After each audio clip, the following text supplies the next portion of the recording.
Oke, selamat malam, terutama untuk sahabat-sahabat saya, penggemar Umbulandu Perangi.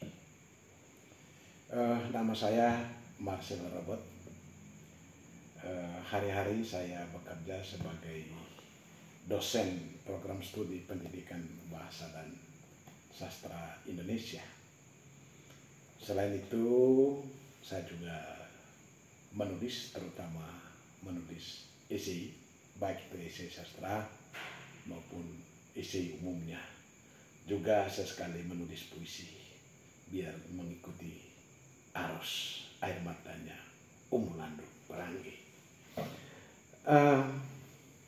Sebetulnya kalau kita berbicara tentang perjumpaan dengan umbu, terutama saya ya, dengan Umbulandu Perangi, secara fisik tidak pernah berjumpa dengan beliau selama hidupnya. Saya tidak pernah berjumpa secara fisik dengan Pak Umbulandu Perangi. Tetapi perjumpaan imajinatif itu jauh lebih intens ya, dan jauh lebih dalam, persahabatan-persahabatan, terutama melalui sajak-sajaknya. Jadi tapi ada satu ketika, entah apa yang terjadi, gerangan apa yang kemudian sekitar tahun 2011 ya, seingat saya, ada seorang wartawan Balik Pos yang dia kebetulan datang ke Kupang tahun itu, dan kita bertemu dalam suatu acara. Lalu dalam acara itu memang kita berdiskusi, dan kemudian dia mengenal nama saya, bahwa saya Marcel Robot. Kemudian dia mengatakan bahwa Anda ini sedang dicari oleh umbu.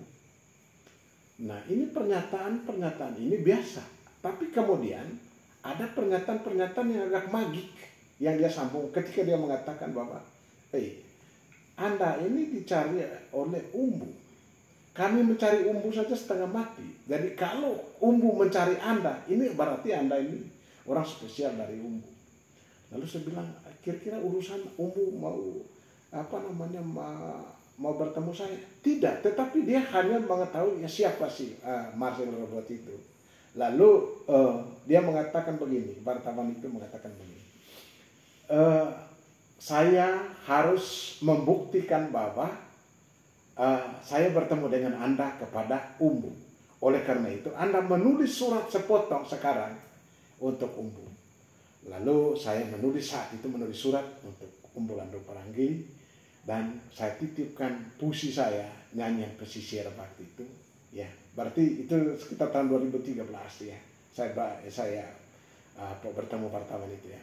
Karena kumpulan puisi saya itu terbit tahun 2012 ya. Lalu saya kirim bersama sepotong surat itu kepada Umbulandu Perangi. Saya tidak tahu sampai sekarang dia simpan di mana atau diapakan surat-surat saya itu atau puisi-puisi saya itu, tidak tahu, karena setelah itu tak ada kabar antara saya dan umbu sampai beliau juga akhir hayatnya. Nah, ada satu keunikan yang hemat saya, yang saya kagum dari umbu ya. Ya, pertama memang dia tidak suka terkenal gitu ya. Justru dia terkenal ketika dia menyembunyikan diri. Ya, dia menjadi riuh dalam urusan banyak orang ketika dia itu bertemankan sepi. Makanya ketika orang bertanya kepada umbu, di mana Kak? Umbu, rumahmu di mana? Dia selalu mengatakan, rumahku dalam kata. Nah, ini satu pertanyaan, satu kata yang pertanyaan ini tidak cukup ditafsirkan sesaat saja. Dia meninggalkan kata-kata yang sifatnya ikonik. Ini adalah Umbulandu Perangi. Semakin dia sembunyi, justru semakin dia terkenal gitu.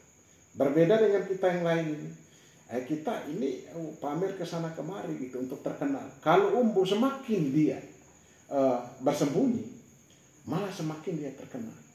Akhirnya saya teringat apa yang dikatakan oleh Nietzsche gitu ya, bahwa ada orang yang hidup setelah dia mati gitu. Dan saya melihat ciri itu ada di umbu. Ya. Dia hidup setelah dia mati. Artinya setelah dia meninggal, banyak diskusi-diskusi, banyak bedah buku, dan banyak tulisan-tulisan mengenai Umbu. Umbu hidup setelah dia mati. Nah ini luar biasa dari Umbu. Ya. Jarang tampil, bahkan tempat tinggalnya pun sangat misteri. Semakin dia misteri, justru semakin orang mencari tahu. Dan di sanalah dia kemudian menjadi terkenal karena ketersembunyiannya itu.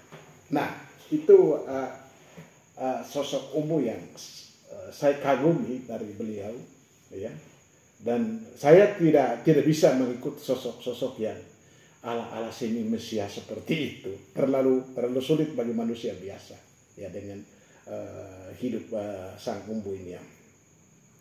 Tetapi kemudian kita lihat, ya, apa yang kita dapatkan dari Umbu, ya. Ya kalau saya tadi ya seperti itu. Tapi bagi masyarakat umum mungkin sederhana saja. Bahwa tak ada yang paling besar di dunia ini tak ada yang paling tinggi selain kita rendah hati. Ya. Tak ada baja yang lebih kuat selain kelembutan kita. Kira-kira itu yang kita dapatkan dari Umbu, ya. Bagaimana hidup ini adalah sebuah kehalusan, sebuah kesantunan, dan menghargai semesta dan menghargai hidup dengan cara yang sangat-sangat spesifik itu. Nah, saya sebetulnya beberapa puisinya saya suka, ya. Salah satu yang saya sering baca dulu, ya, itu, dan saya suka sekali, mungkin karena usia saya juga saat itu masih muda, ya. Puisinya amat romantik, ya. Ya, kata-katanya itu seolah berkaki dan masuk ke dalam hati kita gitu. Dia berjalan. Ya, kata-kata puitiknya itu begitu berjalan, lalu dia menetap di dalam hati kita, ya. Ya, saya kalau lihat ini kebetulan saya baca kembali di HP ini, itu Sajak Dalam Angin, ya.